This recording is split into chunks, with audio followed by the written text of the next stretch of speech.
Hey guys, I had another prophetic dream about World War III last night.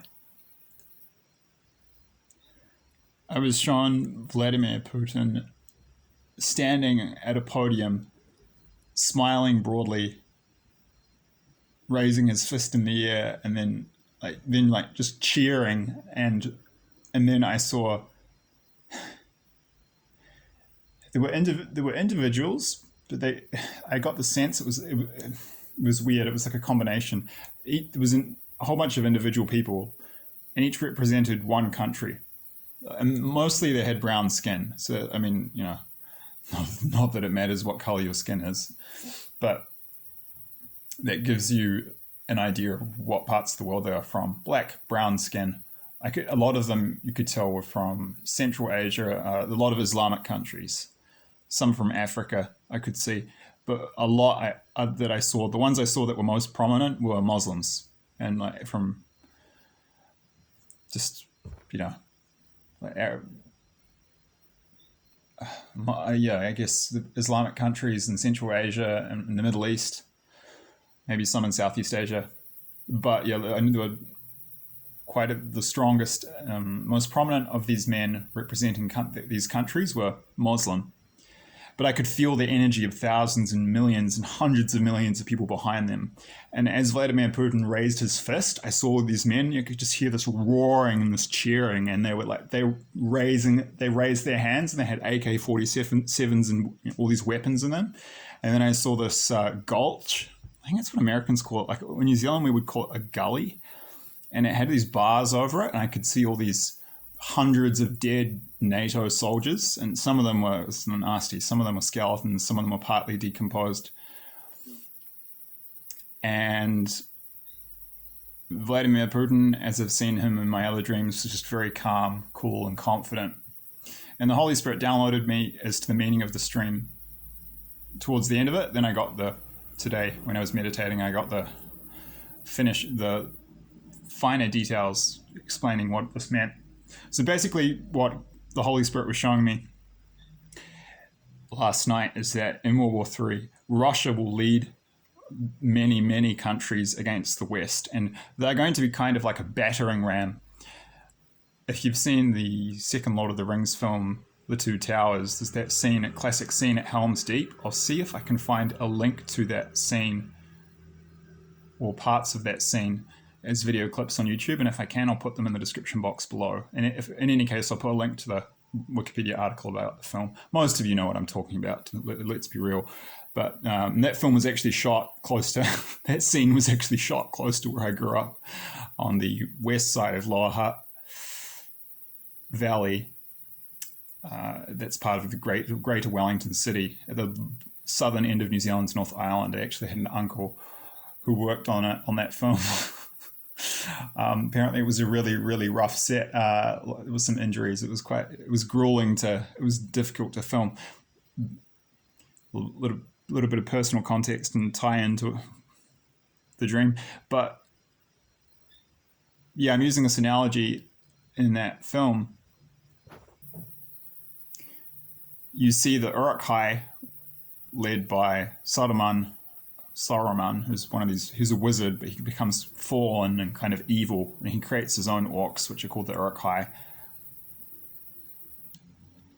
And he leads his army out from this, that's why it's called the Twin Towers. There's one tower in Mordor, and then there's the other one, Isengard, which is run by Saruman, and yeah, he leads this huge army to Helm's Deep to fight the army of forces of Rohan, and then they get towards just right before the battle starts, they get some reinforcements from the Fellowship, the Fellowship of the Ring, and then some elves.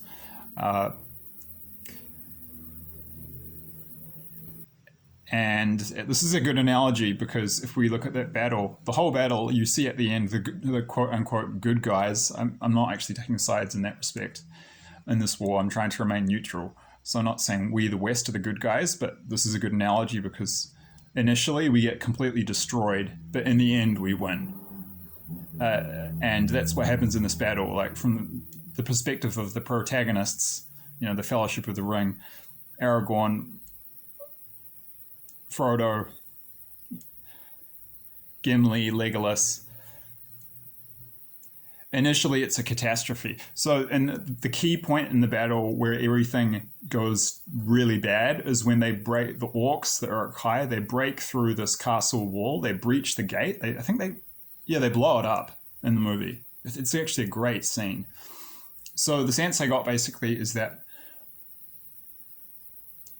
there is like 500 years. It's difficult to overstate the kind of epic scale and immensity of this conflict that is coming. There are about 5 centuries, 500 years of pent-up anger and frustration and actually fury in many, many cases among the peoples of countries all over the world. Because I'll see if I can find the link to this video, and I'll put the link in the description box below. But Sergei Lavrov, the Russian foreign minister, basically summarized it. 500 years, 5 centuries of Western dominance is now ending. This is it. It's the time of the Western dominance is over. But actually, after this war, we're moving into a world where no country will be dominant. Power will be equally shared.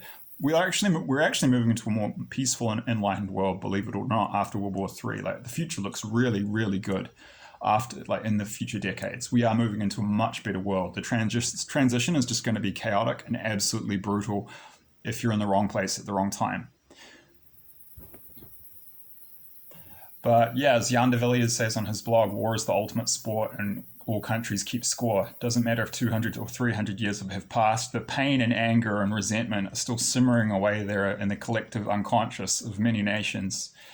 And so Russia's going to punch a hole through the castle wall of our defenses by taking down the US, which is the leader of our group of countries. They're just going to smash them with nuclear weapons, and then you're going to smash the NATO countries. They're going to form a breach. They're going to be leading the charge in this attack.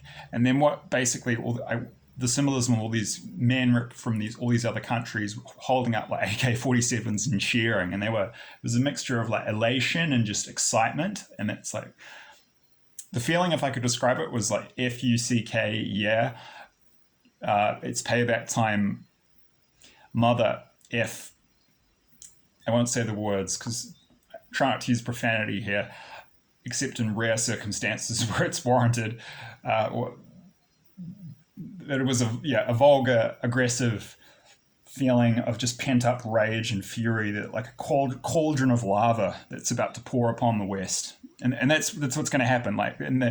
Once they see how successful Russia is, and just standing up and just imagine 2 fighters in the ring, and then one gets up, and the strongest country one thinks in the world, the USA, just bang, bang, bang, gets them on the ground. Once many of these countries see that, they're going to see their opportunity for payback. And that's when they'll join the war. So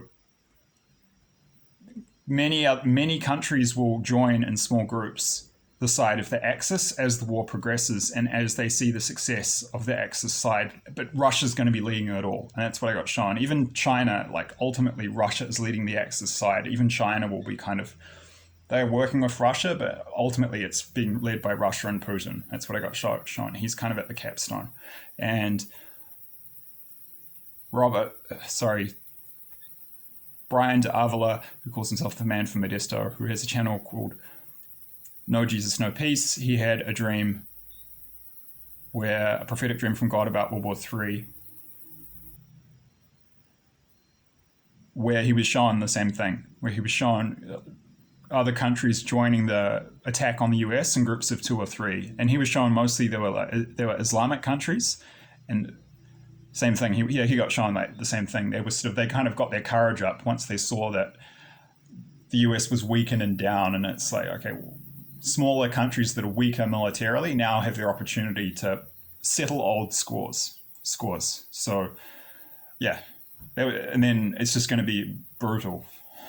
Nevertheless, we do win in the end. As I said, going back to the analogy of the Battle of Helm's Deep in this film, which is based on the book by J.R.R. Tolkien, The Two Towers, part 2 of the 3-part trilogy of The Lord of the Rings. In the end, the quote-unquote good guys, not saying we are the good guys, but just say the West are protagonists in that film. They do win the battle.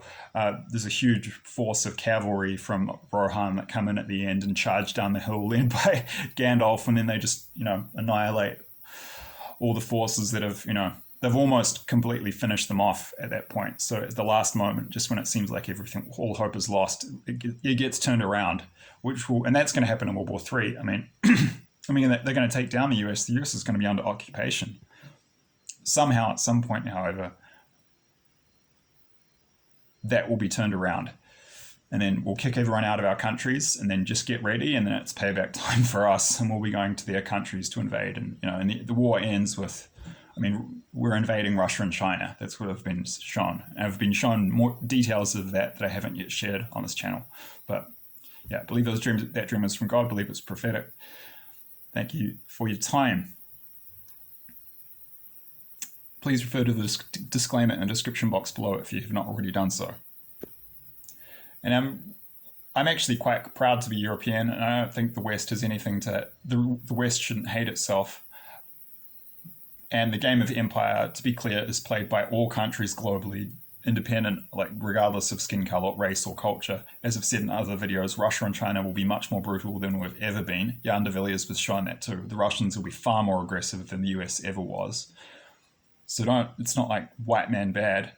We see this in New Zealand a lot, where white people get blamed for everything, but the Māori were 1,000 times more brutal in combat, and they did genocides, which they did a genocide of an entire ethnic group on the Chatham Islands. And the English came to New Zealand and promptly outlawed slavery and cannibalism, and the woke psycho-cultural Marxist mob in New Zealand has somehow managed to blame white European settlers to New Zealand, banning Māori, keeping Moriori people as slaves, and eating them. They've somehow managed to turn it into white man bad on the Chatham Islands too. So there is this, just beware, there is this anti-white. It's a racist anti-white agenda globally, and anti-Christian agenda globally. God's given me dreams about that too. So don't fall for that trap. It's not that the West is evil. It's just all countries have this karma. And the countries that are doing this stuff, they're going to give us our karma. Then, they'll have karma and then we'll give them theirs. So it's just, it's just old school, an eye for an eye, a tooth for a tooth. But what we're ultimately moving towards through the trauma and horror of this experience is actually a world which is going to mature through post-traumatic growth, through the process of healing from collective PTSD, from the horrors of war and all these cataclysms. Humanity will grow up and become more enlightened overall. So in the future, we're not going to have a dominant country or a dominant block of countries. It's going to be more of a planetary. It'll be a sense of I'm Terran or Earthian, I'm a citizen of Earth, and I'm from this country. Just like today, you wouldn't say, if you're an American, you'll say I'm from the US, and you wouldn't say I'm from Vermont, and if you're from Pennsylvania, you could be my enemy. You could be my enemy, and I might kill you. There will be an emergent sense of a planetary consciousness that comes out through emerges through the chaos of this period of what some call the end times. I would refer to it as the Earth changes period, and it's going to be settling down by around 2050.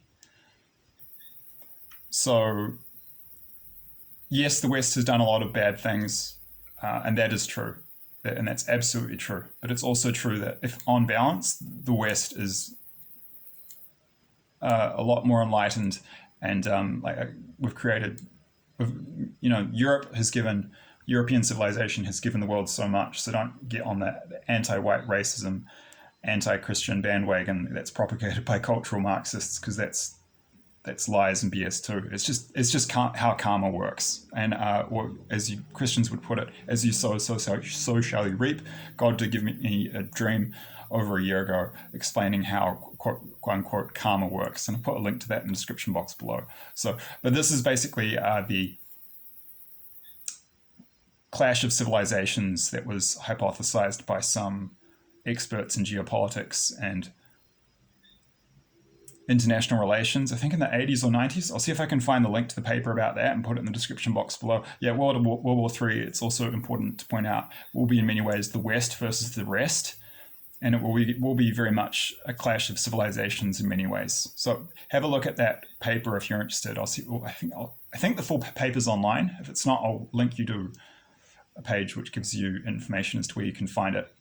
And I'll also put a link below to an image, and I'll put a link in the description box to an image with a map of the global civilizations. And you'll see that, yeah, in many ways, World War III will be basically the West versus the rest. But that will be a separate topic for which I'll do a future video on exclusive. I'll do a separate video just about that topic on this channel in the future, how World War III is essentially a clash of civilizations. But God was kind of showing me that in the stream too. Thanks.